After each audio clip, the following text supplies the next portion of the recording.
नमस्कार सांग माने जय जगन्नाथ। सुदुषा व्रत सांबर दशमी गोटे दिन में पड़ुची 2025 मसीहा 9 तारिख में सुदुषा व्रत पड़ुची। शुक्लपक्ष दशमी तिथि गुरुवार पड़े ता सुदुषा व्रत आम पाली था। यह लक्ष्मीकर पूजा करा जाए। लक्ष्मीकर सबुठु प्रिय व्रत होउची सुदुषा व्रत।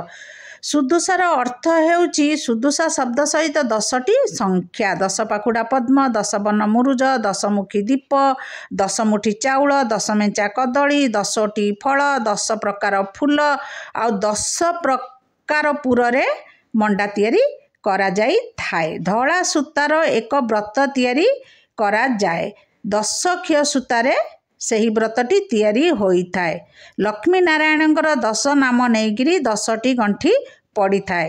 प्रथम गंठीर नाम लक्ष्मी नारायणी, द्वितीय गंठीर नाम कमलिनी, तृतीय गंठीर नाम श्रीहरिप्रिया, चतुर्थ गंठीर नाम पद्मालया, पंचम गंठीर नाम कमला, षष्ठ गंठीर नाम चंचला, सप्तम गंठीर नाम विघ्नसेनी, अष्टम गंठीर नाम सिंदूर दुलणी, नवम गंठीर नाम दुर्गति नाशिनी, दशम गंठीर नाम विष्णुपाटराणी। यही 10टी नाम आम गंठी पकाई सही व्रत को पूजा करिबा। यही पर्व ओडिशा रे साधारणतः गृहिणी माने व्रत पालन करिथांती। एही विषय आमर गोटे कहानी मध्य अच्छी। गोटे विधवा ब्राह्मणी नदी कूल को गाधोया जाइथिला। नदी कूल को से गाधेवा समय कुआटी आसी ता व्रतटी को झांपी नहीं जाइथिला। सेई व्रत हराई विकल भावे कांदुथुबार देखी नल राजा तांकर दुख दूर करने सत्यबद्ध होई निज राणीठार व्रत आनी ब्राह्मणी को देइथिले। व्रतटी लक्ष्मी प्रतीक होइथिबारु व्रत दान कले लक्ष्मी चढ़ा हेबार कथित अछि। सेहिथिबाई लक्ष्मीकर कौनसी जिनिस काहाकू दिया जाए नहीं। एमिति कि निज झील को मध्य दिया जाए नहीं, तांको भोग मध्य दिया जाए नहीं। राणीकर अत्यंत कुंठार सह व्रतटी को देइछंती। व्रत दान पर तांकर सकल संपद सुख ऐश्वर्य सबू दूर हो गला। राजा और राणी लक्ष्मी छड़ा और श्रीहीन होई पड़िले। जाबतीय दुख दुर्दशा भोग कला परे राणी पुनश्च सुदशा व्रत पालन कले। से सुदशा व्रत पालन कला परे तांकर सबू दुख दूर हो गला और सुख सौभाग्य पुणी राज्य फेरी पाई थिले। आमे सुदशा व्रत किपरि पालन करिबा।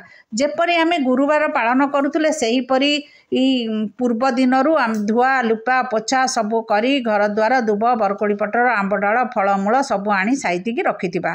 पूर्व दिनरू बाहरे आउ द्वार बंधरे झुटी चिता देले चलिबो, किंतु जो जगह आमे पूजा स्थान रे पूजा करिया सेटा सज झोटी दिया जाए। तेणु गुरुवार दिन सकाळू उठी गाधेई बाहर दीप जळेई महालक्ष्मी को आवाहन करिबा। आ जो जगह रे पूजा करिबा सेही जगह रे झोटी चिता पद्म पाखुड़ा देबा, कलशटे बसाइबा, कलश रे आंब डाल फूल फल सबू दबा, दुब बरकोड़ी दबा, चंदन सिंदूर दबा।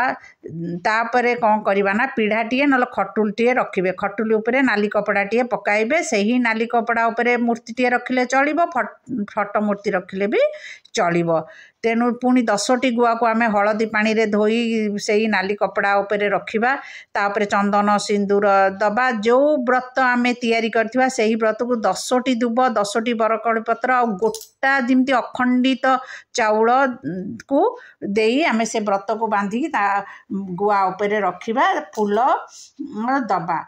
तापरे आमे 10 क्षय जो दीप जलैथिबा सेही 10 सेही दीप को आमे कलश को प्रथमे वंदपना करी महालक्ष्मी को वंदपना करिबा।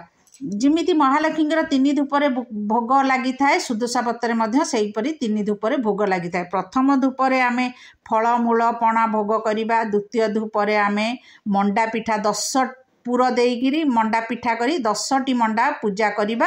तृतीय पहरे जिंती प्रथम पहरे आमे बाल भोग करथिबा सेही परि तृतीय पहरे भोग करी महालक्ष्मी को उठाया। द्वितीय पहरे आमे भोग लगेबा परे व्रतटी को काढ़ी आमे हाथे रे बांधिबा आ सुदशा व्रत बही को आमे पठन करिबा। एही परि आमे सुदशा व्रत पालन करिबा। जय जगन्नाथ। नमस्कार।